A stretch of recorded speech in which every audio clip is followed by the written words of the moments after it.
Hello, welcome back. There has been a lot of comments recently on the marketing for Amazon's Rings of Power show and how largely it's been pretty bad. The vocal opinion, at least, that is, and other people just don't know really anything about it, but I suppose most of them aren't watching this video.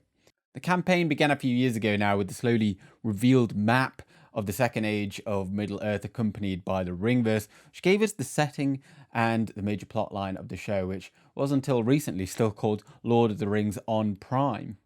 We had a teaser in February, and a few photos, and some interviews.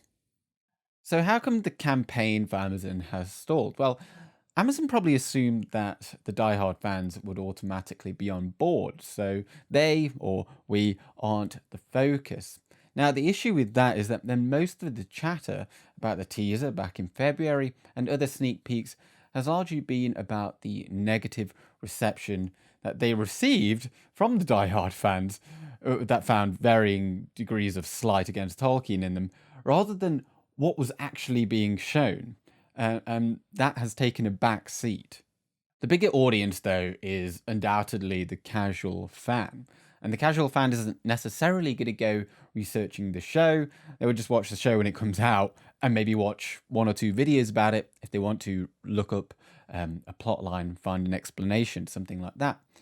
But those that do and are watching YouTube videos or reading blog posts about it, they are, reading or hearing the words of diehard fans most likely that run them, and they have been irked or orked, if you will allow the pun. What are the quirks of this then? Well, let's talk about rubbish or trash.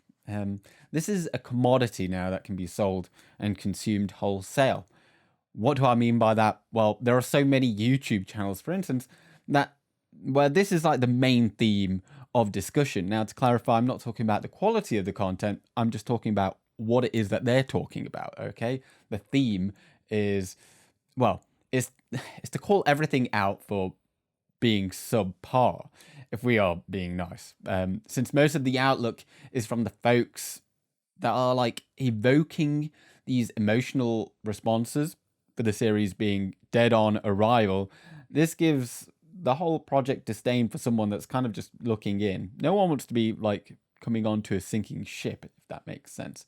Personally, I believe a balanced outlook is best, rather than being on either of the extremes, since your mental health will thank you.